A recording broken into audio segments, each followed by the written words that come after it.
Сәлеметсіздер ме? Бүгін біз сіздермен роза самсасын жасайтын боламыз. Ең бірінші табағымызға ұнымызды салып, шым-шым тұзымызды салып, жұмыртқамызды жарып алып, суық суымызды құйып отырып илейміз. Дәл осындай жұмсақ қамыр илейтін боламыз. Бетін жауып, 5-10 минутқа қойып қоямыз. 5-10 минуттан кейін тағы да алып, қамырымызды иі қанғанша тағы да бір илеп алып, бетін жауып тағы да 5 минутқа қойып қоясыздар. Мінекей біздің қамырымыз дайын болды. Дәл осылай видеодағындай 4 бөлікке бөліп алатын боласыздар.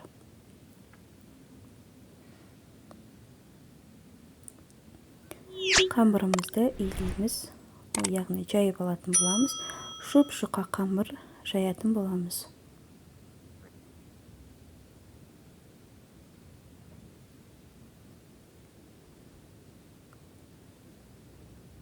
Барынша өте жұп-жұқа қамыр жаятын боласыздар.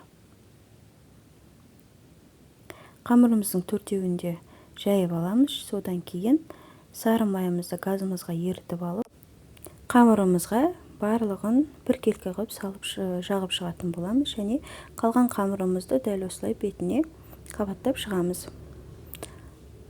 Мінекей 4 қамырымызды да жағып болдық. Барлығын дәл осы видеодағындай орайтын боламыз.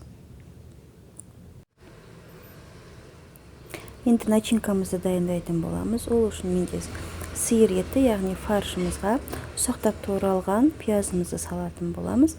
Және де дәміне қарай тұзымызды саламыз. Және қара бұрыш салатын боламыз.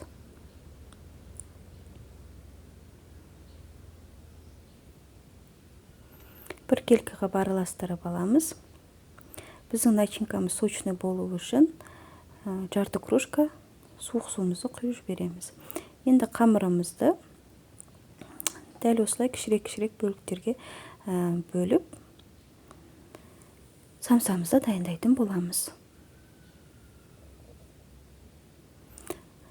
Самсамызды жұқа қылып жайып алдық. Дәл осылай 4 жағынан 4 бөлікке бөліп аламыз.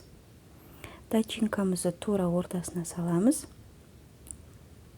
Және тура осы видеодағындай жан жағын екі жағына бекітіп, роза жасайтын боламыз. Ешқандай да қиындығы жоқ, міндетті түрде жасап көріңіздер, достар. Енді розамыздың барлығын жұмыртқамыздың сарысымен шағып, қалауларыңызша әрлесеңіздер болады. Мен бетіне кішкене мак септім және күнжіт септім.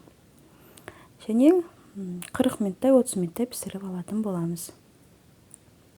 Мінекей достар, біздің самсамыз дайын болды. Міндетті түрде дайындап көруге кеңес беремін.